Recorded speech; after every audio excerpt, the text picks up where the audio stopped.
నమస్తే మేడం. నమస్తే. Thank you very much.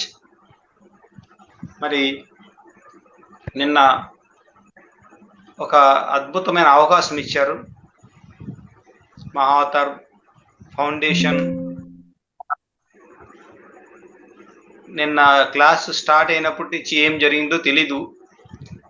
దాదాపు 10:30కి క్లోజ్ చేశాము.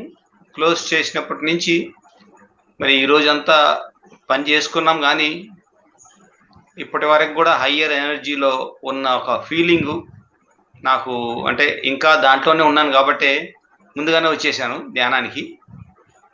సో కంటిన్యూ చేసుకుందాం మాస్టర్స్. ఇది నా యొక్క భాగ్యంగా నేను భావిస్తున్నాను. మరి రెండో రోజు ఇంకొంచెం డీప్గా బుక్లోకి మనం ప్రవేశిద్దాం.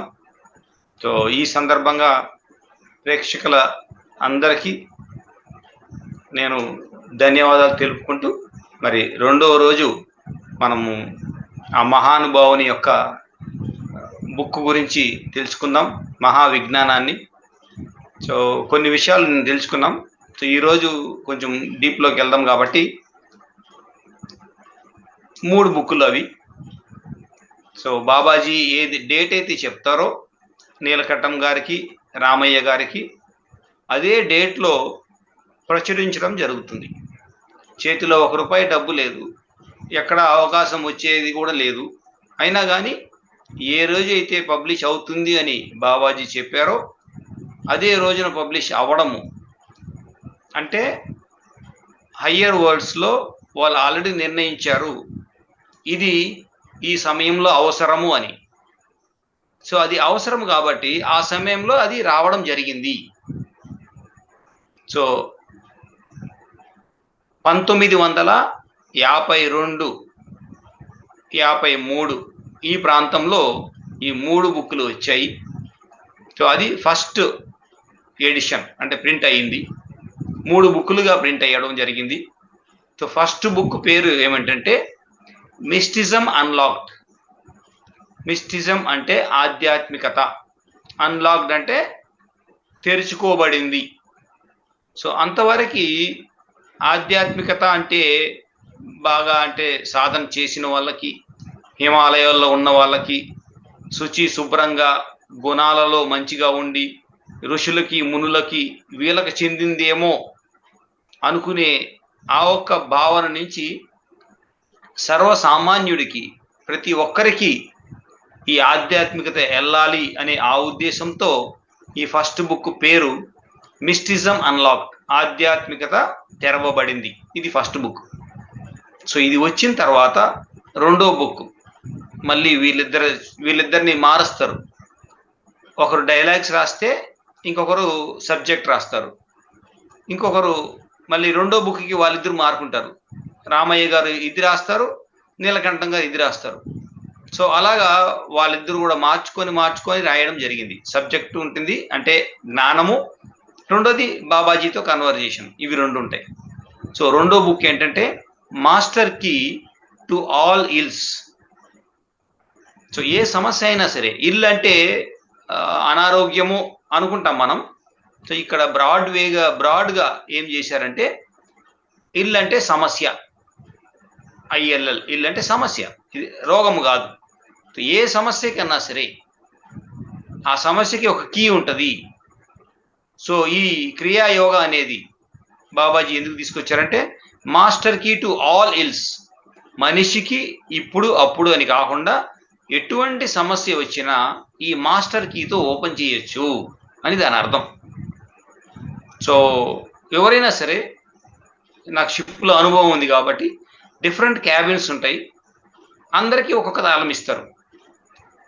కెప్టెన్ దగ్గర వాటి నకళ్ళు ఉంటాయి.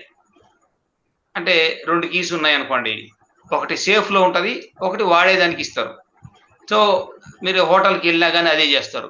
అంటే మీరు ఒకవేళ మిస్ అయిందంటే పెనాల్టీ వేస్తారు, 500, 300. ఆ రెండో కీ ఎవరి దగ్గర ఉందో వాళ్ళు వచ్చి దాన్ని ఓపెన్ చేస్తారు. ఒకవేళ ఏదైనా ఎమర్జెన్సీ అయ్యింది, ఈ కీ దొరకలేదు, వాడు లోపల లాక్ చేసుకున్నాడు, మరి ఆ కీ కూడా దొరకలేదంటే ఎవరికి తెలియకుండా ఏదైతే లాక్ తయారు చేశారో వాళ్ళ దగ్గర బంచ్గా ఇచ్చినప్పుడు నాకు ఒక 100 లాకులు కావాలి అంటే అతనికి ఒక మాస్టర్ కీ తయారు చేయమంటారు. ఆ మాస్టర్ కీ ఏమంటే ఆ 100ని ఓపెన్ చేసే శక్తి దానికి ఉంటుంది, ఆ టెక్నాలజీ. సో మాస్టర్ కీ సేఫ్లో ఉంటుంది, ఎమర్జెన్సీ అయితే కానీ తీరు. గబక్కని షిప్లో ఏదైనా ఫైర్ అయ్యింది, ఎవరన్నా ఉండిపోయినారంటే అన్ని తీయాలి. ఇప్పుడు అన్ని తీసినప్పుడు అక్కడ వెతుక్కుంటూ కూర్చోలేరు, పలానా రూమ్ తీది అనేసి. మాస్టర్ కీ తీసుకుంటే అన్ని ఓపెన్ అవుతాయి, అందరూ బయటకు వచ్చేస్తారు, అందరూ లైఫ్ బోట్లో వెళ్ళిపోవచ్చు. సో దాన్ని మాస్టర్ కీ. సో పత్రి సార్ దగ్గరికి మనం వచ్చినప్పుడు పత్రి సార్ మనకి ఏం చెప్పారంటే, నాయన నీకు సమస్య ఏదైనా సరే ఒకటే మార్గము, అది ఆనాపానసతి ధ్యానము. చూడండి, అంటే ఏ సమస్య వచ్చినా నీకు ఆర్థికంగా, మానసికంగా, ఇంక ఏ రకమైనా సరే దానికి ఏంటి పరిష్కారము అంటే కీ ఏంటి దానికి? ఆనాపానసతి ధ్యానము. ఈ ఒక్క ధ్యానం చేస్తే నీకు జ్ఞానం వస్తుంది, ఆ సమస్య తీరిపోతుంది. సో బాబాజీ ఇక క్రియాయోగం తీసుకొచ్చారు, అన్నిటికీ ఒకటే, అది క్రియాయోగా. సో మూడోది ఏంటంటే, మూడో బుక్ పేరు డెత్ టు డెత్, మరణము నుంచి మరణంకి. చూడండి ఎంత అంటే మరణం గురించే, ఆ బుక్ పేరే మరణం. మరణం నుంచి మరణంకి అంటే ఒక బాడీలో నువ్వు మరణిస్తే ఇంకొక బాడీలో జనించినావు, ఆ బాడీలో జనిస్తే ఇంకొక దాంట్లో మరణించినావు. అంటే ఇది సైమల్టేనియస్గా జరుగుతూ ఉంటుంది, అణువు కూడా జరుగుతుంటుంది, ప్రతిరోజు జరుగుతుంటుంది. కొన్ని అణువులు మరణిస్తూ ఉంటాయి ప్రతిరోజు, ప్రతి క్షణము. అవి మలమూత్రాది రూపంలో వచ్చేస్తూ ఉంటాయి, అవన్నీ మరణము ఆ యొక్క అణువులు చూసుకుంటే.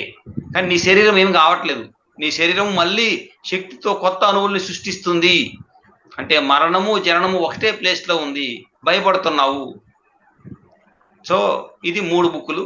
సరే, మరి 1952-53లో ఈ బుక్కులు వచ్చాయి. సో కాపీ రైట్ ప్రకారము ఆ ఫస్ట్ ఎడిషన్ అయిన తర్వాత ఆపేశారు, మళ్ళీ ఎందుకంటే కేసు అవుతుంది అనేసి. ఎగ్జాక్ట్లీ 50 సంవత్సరాల తర్వాత కాపీరైట్ యాక్ట్ ఏదైతే ఉందో అది వర్తించదు కాబట్టి 2003లో రెండో ఎడిషన్ వచ్చింది.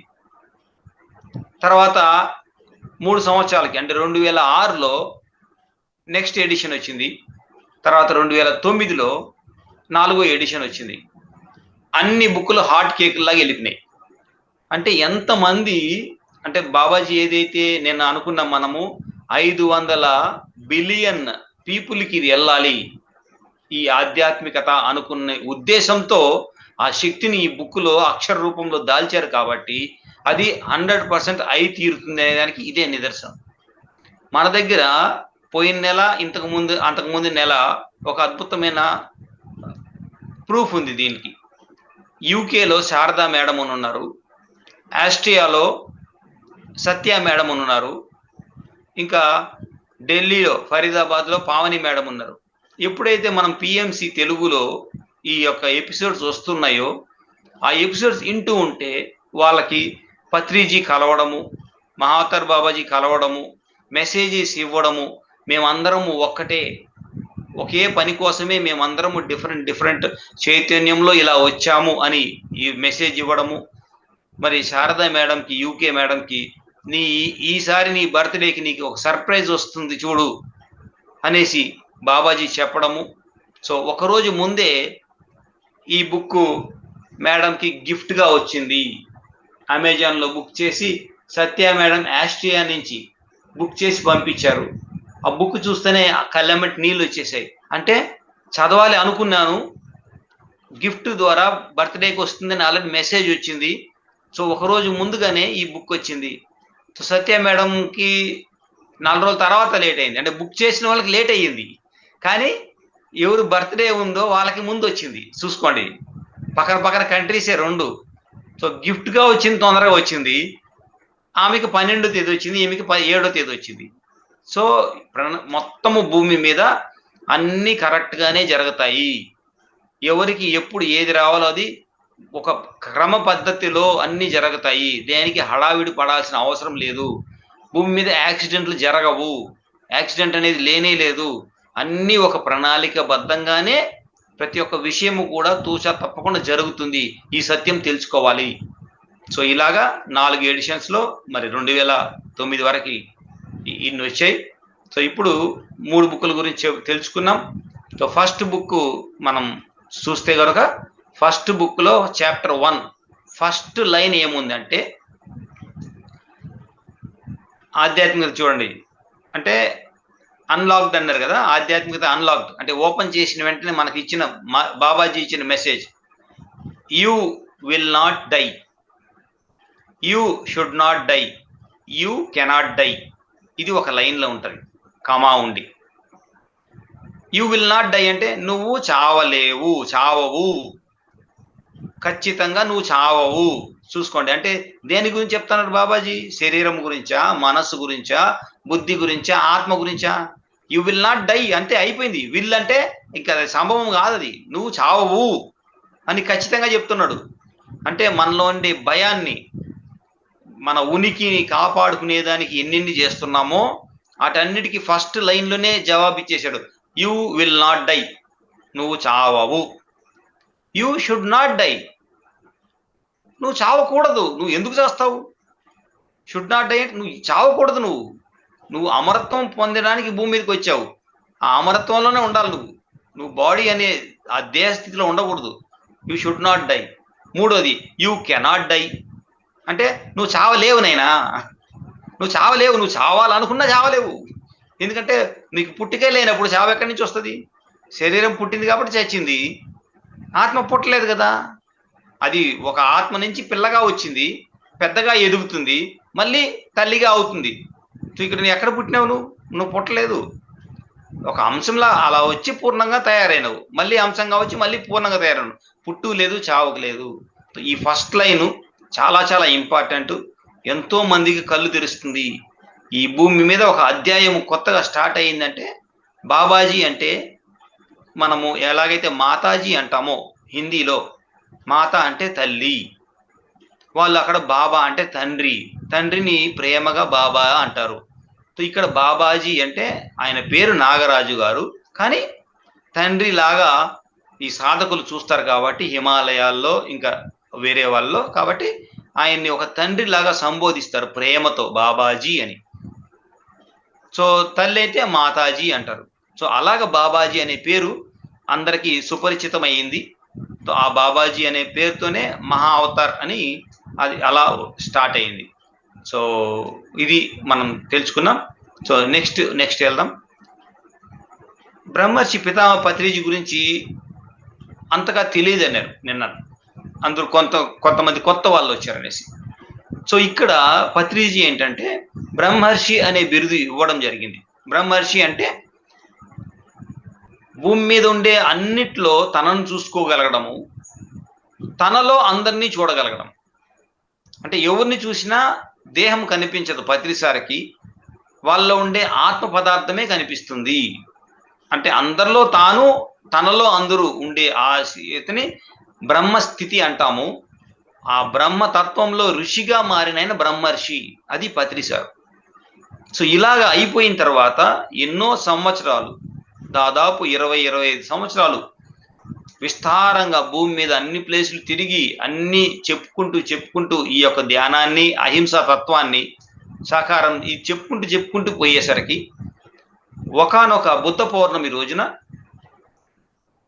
బెంగళూరులో ప్రోగ్రాం జరుగుతూ ఉంటే హిమాలయాల నుంచి, ఆ హిమాలయాలో ఎంతమంది ధ్యానం చేస్తున్నారో వాళ్ళ దగ్గర నుంచి ఒక మహాయోగిని అక్కడికి రావడం జరిగింది బుద్ధ పౌర్ణమికి. ఆడికి వచ్చి పత్రిసారిని కలిసి స్టేజ్ మీద నేను ఒక అనౌన్స్మెంట్ చేయాలనుకున్నాను అనేసి ఆమె స్టేజ్ మీద చెప్పింది.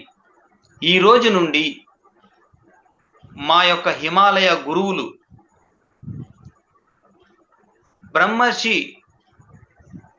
పత్రిజీని పితామహ అని పిలవాలి అని చెప్పడం జరిగింది. పితామహ బ్రహ్మర్షి అంటే బ్రహ్మర్షులను తయారు చేసేవాళ్ళు ఏమవుతారు? బ్రహ్మర్షులకు తండ్రి.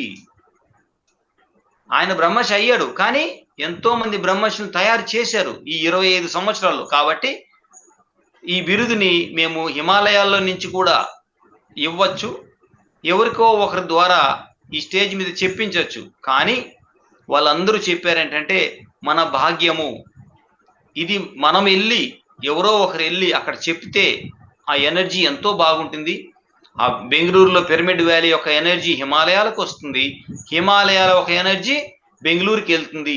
సో ఎక్కువ మంది సాధకులు దీనివల్ల ప్రేరణ చెంది ధ్యానంలో బాగా నిమగ్నం అవుతారు అనే ఉద్దేశంతోనే నేను ఇక్కడికి వచ్చి నా నోటి ఎమ్మటే ఈ బిరుదుని ఇవ్వడం జరుగుతుంది అని ఆ మహాయోగిని పితామహ అంటే తండ్రి, ఎవరికి? బ్రహ్మర్షులకే తండ్రి అనే ఆ బిరుదుని పత్రిసారికి ఇవ్వడం జరిగింది.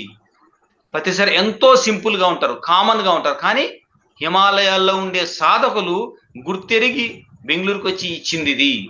బాబాజీని ఎలాగైతే తండ్రిగా అక్కడ చేశారో ఇక్కడ కూడా బ్రహ్మర్షులకే తండ్రిగా పితామహ పత్రిజీ అని అప్పటి నుంచి మనం ఆ పదం వాడుతున్నాం. పితామహ పత్రిజీ అంటే బ్రహ్మర్షి పితామహ, బ్రహ్మర్షులకే తండ్రి లాంటి వారు అని అర్థం. సో మరి మళ్ళీ సబ్జెక్ట్కి వచ్చేద్దాం. సో 3 విషయాలు మనకు సబ్జెక్ట్ చెప్తారు. ఏంటంటే చావు గురించి ఇంతకుముందు అనుకున్నాం, నీకు చావే లేదని. సో రెండోది, ప్రతి ఒక్క మనిషి కూడా ధ్యాన సాధనలో ఈ ఆధ్యాత్మిక దాంట్లో 3 గుర్తు పెట్టుకోవాలి, చాలా చాలా important. Freedom alone is not enough, అంటే స్వేచ్ఛ ఒక్కటే సరిపోదు. బాగా గుర్తుపెట్టుకోండి, స్వేచ్ఛ ఒక్కటే సరిపోదు. ఇండిపెండెంట్ విల్ నాట్ డూ, నేను ఇష్టం వచ్చినట్టు చేస్తా, నాకు వచ్చినట్టు చేస్తా అంటే అది కూడా సరిపోదు. Self dependent is necessary. చూడండి, ప్రతి మనిషికి ఎంత అవసరమైన ఆధ్యాత్మిక జ్ఞానాన్ని 3 పదాలతో చెప్పడం జరిగింది బాబాజీ. ఏంటంటే మళ్ళీ చెప్పుకుందాం. 1 స్వేచ్ఛ, freedom alone is not enough. స్వేచ్ఛ స్వేచ్ఛ అనుకుంటారు. ఏంటి స్వేచ్ఛ? అందరికి స్వేచ్ఛ ఇచ్చేస్తే ఏమన్నా చేసుకోవచ్చా? కాదు. స్వేచ్ఛ అనేదానికి కొన్ని నియమ నిబంధనలు ఉంటాయి. ఇది పత్రిసారి చెప్తారు. స్వేచ్ఛ ఉంది కదా అని వేరే వాళ్ళ జీవితాల్లో తొంగి చూడకూడదు. చేప నీళ్ళల్లో తన లోకంలో స్వేచ్ఛగా తిరుగుతుంది. నీకు స్వేచ్ఛ ఇచ్చారని దాన్ని తీసి బతికున్న చేపనే తలకాయ చంపి, దాన్ని తలకాయ కొట్టి దాన్ని చంపి అది స్వేచ్ఛ అనుకుంటే అది స్వేచ్ఛ కాదు. నువ్వు ముక్తికి ఎప్పుడూ చేరలేవు. తో స్వేచ్ఛ is alone is not enough, అది సరిపోదు నీకు. తో స్వేచ్ఛ అనే పదానికి బాధ్యత అనేది తీసుకోండి. బాధ్యతతో కూడిన స్వేచ్ఛ మాత్రమే పరిగణలోకి తీసుకోబడుతుంది. స్వేచ్ఛ స్వేచ్ఛ అనేసి నేను ఏదన్నా చేస్తానంటే ప్రతి చర్య అయిన కర్మ ఫలితాన్ని నువ్వు అనుభవించక తప్పదు. సో దీన్ని పరమార్థం చెప్పారు. రెండోది ఇండిపెండెంట్, నా ఇష్టం వచ్చినట్టు చేస్తా, నాకు ఎవరు నేను జవాబుదారిని కాదు అనుకుంటే అది కూడా నీ యొక్క ఆధ్యాత్మిక పురోగతిని కిందికి తీసేస్తుంది. ఇష్టం వచ్చినట్టు చేస్తే ఇది ఒక సమాజము, ఇక్కడ మంచి చెడులు ఉంటాయి, ఎలా బతకాలో, ఎలా తినాలో, ఏం చెయ్యాలో, ఏం మాట్లాడాలో ఇవన్నీ నేర్చుకునేదానికి ఇక్కడికి వచ్చా భూమి మీదకి. నా ఇష్టం వచ్చినట్టు నేను ఉంటానంటే అది ఎట్లా నువ్వు కుదురుతుంది? ట్రాఫిక్లో ఉన్నావు, బండి అక్కడ రెడ్ వేసాడు, నువ్వు వెళ్ళిపోతే చలాన్ కట్ చేస్తాడు వాడు. నువ్వు కట్టకపోయినా ఇంటికి వస్తుంది చలాను. నెక్స్ట్ టైం పోలీస్ పట్టిన నువ్వు కట్టాలి. సో భూమి మీద కొన్ని రూల్స్ అండ్ రెగ్యులేషన్స్ ఉన్నాయి. అదే అలాగా ఆధ్యాత్మిక దాంట్లో కూడా కొన్ని రూల్స్ అండ్ రెగ్యులేషన్స్ ఉన్నాయి. నాకు వచ్చినట్టు నేను చేస్తానంటే అది కుదరదు. సో ఈ ఫస్ట్ పాయింట్ ఏంటంటే ఇక్కడ సెల్ఫ్ డిపెండెంట్. నీకు ఏం సంపాదించుకోవాలో, నీకు ఎంత కావాలో నీ మీద నువ్వు డిపెండెంట్ ఉంటే అప్పుడు నీకు పూర్తి ఆధ్యాత్మికత తెలిసినట్టు. నీకు 10,000 కావాలంటే ఆ 10,000 నువ్వు సంపాదించాలి, కష్టపడి సంపాదించాలి, ధర్మంగా సంపాదించాలి, అప్పుడు కాలర్ ఎగరేయి. సో నీకు ఒక లైఫ్ ఉంది అంటే ఆ లైఫ్ కావాల్సిన సకలము కష్టపడి పని చేసి నీ మీద నువ్వు అంటే సెల్ఫ్ డిపెండెంట్, నీ మీద నువ్వు వేరే వాళ్ళ మీద ఆధారపడకుండా అది చేసుకున్నప్పుడు అప్పుడు నీ యొక్క ఆధ్యాత్మికత ఎదుగుదల కానీ ప్రాపంచిక ఎదుగుదల కానీ 2 అద్భుతంగా నడుస్తాయి. సో ఈ 3 పదాలు పిఎంసిలో కూడా చెప్పడం జరిగింది. నోట్ చేసుకోండి, ఎందుకంటే చాలా ఇంపార్టెంట్. ఎందుకంటే ఒకటి తీసేసి ఇంకొకటి వదిలేస్తారు. నేను ప్రాపంచికంలో ఉన్నాను కదా, ఆధ్యాత్మికత వద్దు అనుకుంటారు. నేను ఆధ్యాత్మికత ఉన్నాను కదా, అన్ని దేవుడు ఇస్తాడు, ఆ దేవుడు అన్ని చూసుకుంటాడు అంటే అది కూడా తప్పే.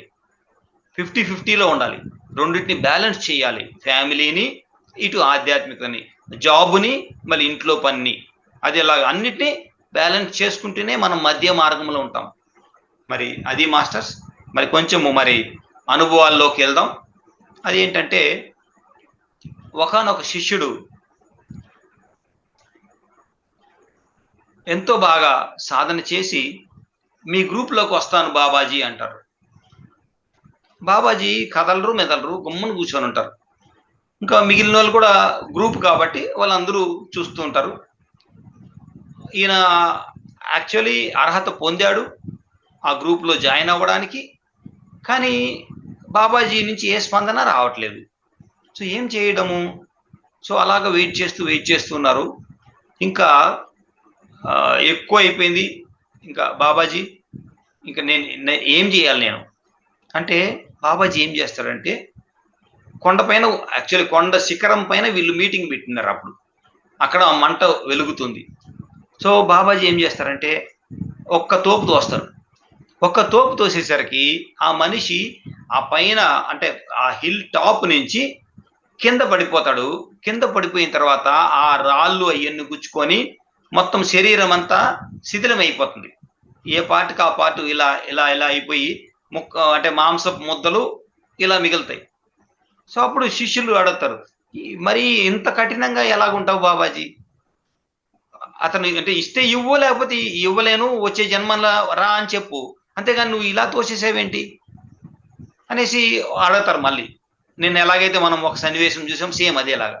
సో అప్పుడు బాబాజీ అంటారు, వెళ్ళి తీసుకురండి వాడిని అంటాడు. అదేంది, ఎట తీసుకొచ్చేది అంటే తీసుకురండి అంటాడు.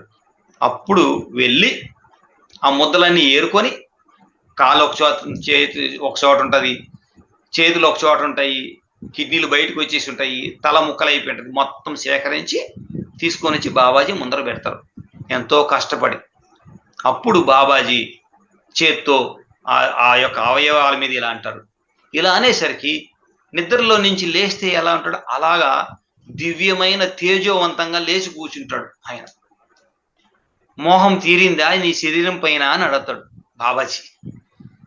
నేను శరీరం అనుకుంటున్నావు కదా, చావు రుచి చూసినావా అంటాడు. చావుని కూడా నువ్వు భరించి దేహం మీద మొత్తం వ్యామోహం వదిలితే గాని నువ్వు ఆధ్యాత్మికతలో పట్టభద్రుడు కాలేవు. నీ కొంచెం వ్యామోహం ఉన్నా నువ్వు మా గ్రూప్లో చేరలేవు. నీకు మొత్తం వెళ్ళిపోయింది కాబట్టి నీకు ఆ మరణము అనే ఆ పరీక్ష పెట్టాను, నువ్వు జయించావు కాబట్టి నీకు ఇంక జన్మ లేదు, నీకు అంటే ముక్త స్థితి వచ్చేసింది అని ప్రకటించడం జరుగుతుంది. అలాగా బాబాజీ గ్రూపులో అమెరికన్లు ఒక 2 ఉన్నారు, మరి ఒక చిన్న పాప ఉంటుంది, ఒక ఆవిడ ఉంటుంది. అలాగా 12-13 మంది, అంటే 1952 ఏదైతే బుక్లో చెప్పారో దాని ప్రకారం 12-13 మంది బాబాజీతో కలిపి వాళ్ళ గ్రూపు. సో వీళ్ళందరూ ఏం చేస్తారు అంటే, ఎక్కడైనా కానీ భూమి మీద సత్సంగం చేయాలన్నా, లేకపోతే ఎవరికైనా ఈ యొక్క దీక్ష ఇవ్వాలన్నా, అక్కడ ఏమన్నా టెస్ట్ చేయాలన్నా అందరూ అలా గాల్లో నుంచి ప్రత్యక్షమై అక్కడ జమ అవుతారు. తర్వాత అయిపోయిన తర్వాత వాళ్ళ పని అయిపోయిన తర్వాత డేరా డండా ఉటావ్ అంట, హిందీలో చెప్తారు. డేరా డండా ఉటావ్ అంటే టెంట్ వేశారు, టెంట్ని తీసేయి అని. ఎప్పుడైతే బాబాజీ నోటి నుంచి అది వచ్చిందో అందరూ అలా గాల్లోకి వెళ్ళిపోతారు. అంతే, అలా ప్రత్యక్షమైనరు, ఆ పని అయిపోయింది, అలా గాల్లోకి వెళ్ళిపోతారు. మనము మామూలుగా మన తోటలోకి కానీ మన ఇంట్లోకి కానీ ఎవరైనా దొంగతనానికి వచ్చినా, లేకపోతే పొలంలో ఏదన్నా వచ్చినా ఏం చేస్తారంటే పెద్దోళ్ళు, వాళ్ళు ఏ దారిలో వచ్చారు, లేకపోతే ఏ వాళ్ళు ఏదేది ఆ గుర్తులు, చెప్పుల గుర్తులా, పాదాల గుర్తులా, లేకపోతే ఎక్కడన్నా టచ్ చేసినారా, వాసన, ఇవన్నీ గుర్తు పెడతారు. ఇదంతా ప్రాపంచికంగా అనుకుంటే వీళ్ళేమో గాల్లో నుంచి ప్రత్యక్షం అవుతారు. మరి గాల్లోకి వెళ్ళిపోతే వీళ్ళని ఎవరు గుర్తుపడతారు చెప్పండి? అంటే ట్రేసే లేదు.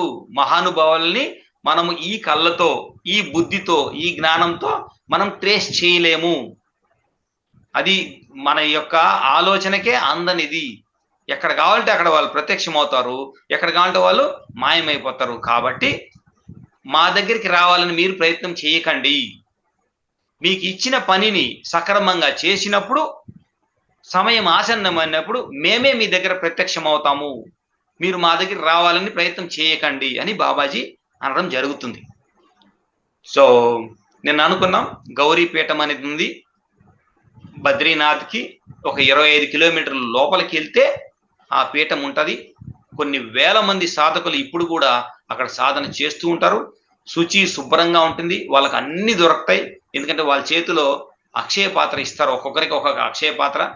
సో మంచిగా అప్పటికప్పుడే వేడి వేడి అన్నం కావాలంటే అన్నము, చపాతీ కావాలంటే చపాతీ, రోటీ ఏమి కావాలన్నా అనుకుంటే వచ్చేస్తాయి. సో వాళ్ళు చేసే పని అంతా భూమి మీద సాధకులు పెరగాలి, సాధకులకు మార్గదర్శకం ఇవ్వాలి, తర్వాత ధర్మ సంస్థాపన చెయ్యాలి. ఈ మూడింటి కోసమే వాళ్ళు వచ్చారు. వాళ్ళకి ఏ కోరికలు లేవు, పర్సనల్ కోరికలు, ఓన్లీ సాధన. ఇటువంటి వాళ్ళు కొన్ని వేల మంది దాటి లక్షల మంది ఉన్నారు, మనం లెక్క చేయలేము, వాళ్ళు ఈ కంటికి కనిపించరు. సో భూమి మీద ప్రణాళిక ఇలా జరుగుతుంది. మరి ఇంకొక శిష్యుడు వస్తారు. ఆ జన్మలో అతను బ్రాహ్మణుడు. సో బ్రాహ్మణుడైన ఆయన బాబాజీని మెప్పించి అన్ని మంచిగా చేసి బాబాజీని అడుగుతారు, బాబాజీ మీ గ్రూపులో చేరాలనుంది, నాకు అవకాశం ఇవ్వండి అని. అప్పుడు బాబాజీ హిమాలయాల్లో పలానా చోటుకి వెళ్ళు, అక్కడ ధ్యానం చేస్తూ ఉండు, నీ సాధన ఇలా క్రియాయోగ చేస్తూ ఉండు, నీకు ఒకానొక సమయంలో ఒక గురువు ప్రత్యక్షమయ్యి నీకు నా దగ్గరికి వచ్చే మార్గాన్ని సూచిస్తాడు, దాన్ని నువ్వు ఫాలో అయినావంటే ఈ జన్మలోనే నువ్వు మా గ్రూప్లో జాయిన్ అవ్వచ్చు అని బాబాజీ చెప్పడం. ఆ బాబాజీ చెప్పిన వెంటనే ఆయన ఇంకేముంది, బాబాజీ చెప్పారు కదా అనేసి చక్కగా ఆ చెప్పిన చోటుకి వెళ్ళి తన సాధన మొదలుపెట్టి సంవత్సరాలు ధ్యానం చేస్తూ ఆ సాధనలో ఉండిపోతారు. ఒకానొక రోజున ఆయన మంచిగా పొద్దుట్లేసి ఎలాగైతే మడి కట్టుకుంటారో చక్కగా స్నానం చేసి శరీరానికి ఏం కావాలో అన్నీ ఇచ్చి చక్కగా సాధనలో కూర్చొని మళ్ళీ ఎప్పుడో కళ్ళు తెరుస్తారు. సో అలాగా కూర్చున్నప్పుడు ఒక ఫకీర్ వస్తారు. ఒక ఫకీర్ వచ్చి ఈ మాదిరిగా, నమస్తే గురువు గారు, మా గురువు గారు మీ దగ్గరికి పంపించారు, మంత్ర దీక్ష తీసుకోవాలి, అది మీ దగ్గరే లభ్యమవుతుందంట, మీరు నాకు ప్రసాదించండి అని ఆ ఫకీరు ఈ బ్రాహ్మణోత్తముని అడుగుతారు. అప్పుడు ఈయన సాధనలో ఉంటారు కాబట్టి కళ్ళు తెరిచి చూస్తాడు. చూస్తే స్నానం చేసి ఉండడు, మురికిగా ఉంటుంది. ఇంకొకటి ఇస్లాం మతస్థుడు. సో ఈయనకి ఏమవుతుందంటే ఫస్ట్ శుభ్రత లేదు, నేను ఎంతో శుభ్రంగా ఉన్నాను, ప్రతిరోజు శుభ్రం చేసి ఈ యొక్క సాధన చేస్తాను, నువ్వేమో ఎప్పుడు స్నానం చేసావో తెలియట్లేదు, మొత్తము చింపిరి జుట్టు ఉంది, ఆ బట్టలేమో మాసిపోయినాయి, ఇట్టుంది. ఇంకొకటి ఏమో నువ్వు హిందువు కాదు, నువ్వేమో ముస్లింవి, నీ గురువు గారు నా దగ్గరికి పంపించామంటారు, నాకు సంబంధం లేదు, ఇటువంటి వాళ్ళకి నేను మంత్రదీక్ష ఇవ్వను అని చెప్తాడు. అప్పుడు ఆయన ఎంతో అడుక్కుంటాడు ఆ ఫకీరు, మా గురువు గారు నీ దగ్గరే నాకు కావాల్సిన ఆ యొక్క మంత్రం ఉంది, లేకపోతే నేను ఆధ్యాత్మికంలో ముందడుగు వెళ్ళలేను, దయచేసి కరుణ చూపించి నాకు అది చెప్పండి అనేసి చెప్తే ఈయన ససేమిరా అంటాడు. అప్పుడు ఆ ఫకీరు, నాకు ఇంక గత్యంతరం లేదు, ఎందుకంటే గురువు గారి దగ్గరికి వెళ్ళను, గురువు గారు చెప్పారు మీ దగ్గరికి వెళ్ళమని, కాబట్టి మీరే నాకు చూపియాలి, మీరు చూపించలేదంటున్నారు, మరి నేను ఈ కొండపైన దూకి చనిపోతాను, నాకు వేరే దారి లేదంటే చనిపో, అది నీ ఇష్టము, నాకేం సంబంధము, నేను ఇవ్వను ఇటువంటి వాళ్ళకని చెప్తాడు. సో ఈయన చెప్పిన లాగానే ఆ కొండపై నుంచి దూకి చనిపోవడం జరుగుతుంది. జరిగిపోయిన తర్వాత కొన్ని రోజులకి ఈయనకి మహాతర్ బాబాజీ ప్రత్యక్షమై, నువ్వు ఈ జన్మలో నా దగ్గరికి రాలేవు నాయనా అంటాడు. అదేంటి, నేను ఎంతో బాగా చేస్తున్నాను కదా, మరి గురువు గారి కోసం కూడా వెయిట్ చేస్తున్నాను కదా, గురువు గారు వస్తే నేను మంత్రదీక్ష తీసుకొని మీ దగ్గరికి వస్తాను కదా అంటే, గురువుగారు వచ్చారు నీ దగ్గరికి కొన్ని రోజుల ముందు, కానీ నువ్వు ఆ వేష భాషలు చూసి మతాలు కులాలు అనుకొని అతన్ని గుర్తించలేకపోయినావు, కాబట్టి ఆ టెస్ట్లో నువ్వు ఫెయిల్ అయిపోయినావు, కాబట్టి ఈ జన్మ చనిపోయిన తర్వాత వచ్చే జన్మలో నువ్వు ఇస్లాం మతంలో పుట్టి ఇస్లాం యొక్క మొత్తము ఆ గ్రంథము, వాళ్ళ యొక్క జీవన విధానము అవన్నీ నేర్చుకొని అక్కడి నుంచి నువ్వు నన్ను తెలుసుకోగలిగితే అప్పుడు నువ్వు నా యొక్క దాంట్లో చేరతావు అని చెప్తే ఈయన ఎమ్మటే కాళ్ళ నీళ్ళు వచ్చేస్తూ ఉంటాయి. అయ్యో, వచ్చిన అవకాశాన్ని నేను గురువు అనుకున్నాను కానీ ఆయనే నా గురువు అని అంటే అదే మాయనైనా. అంత ఈజీగా గురు పదం అనేది రాదు. గురువు అంటే అందట్లో తను తాను చూసుకునేవాడే గురువు. కానీ ఈ మాదిరిగా ఒక స్థాయికి వెళ్ళిపోయి కింద వాళ్ళని మతించకుండా ఉంటే అది గురువు స్థానం కాదు. నీకు అందరి పట్ల ఒకే రకమైన భావన ఉండాలి. అందరిలో ఆ పరమాత్మే ఉన్నాడు అనేది నీకు అస్పృహ ఉన్నప్పుడే నువ్వు గురు స్థితికి వస్తావు.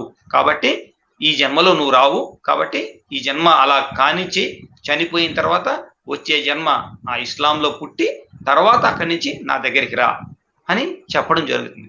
సో దీన్ని బట్టి మనకు అర్థమవుతుంది, మనం ఎంత హయ్యర్ స్టేజ్కి వెళ్ళినా ఎరుకలో లేకపోతే ఒక్క క్షణం చాలు మన చిన్న పొరపాటు మళ్ళీ మనం పాతాళానికి వెళ్ళిపోతాము. సో మాస్టర్లు ఎవరైనా సరే ఇదే పదంలో ఉండాలంటే ప్రతి సెకండు చాలా ఎరుకతో వ్యవహరిస్తూ ఎదుటి వాళ్ళని కానీ తాను కానీ ఆ ఎరుకలో ఉన్నప్పుడే మనం ఒక్కొక్క స్టెప్ మెల్లిగా ఎక్కుతాము, లేకపోతే అక్కడే ఉండిపోతామని గుర్తు చేస్తారు బాబాజీ.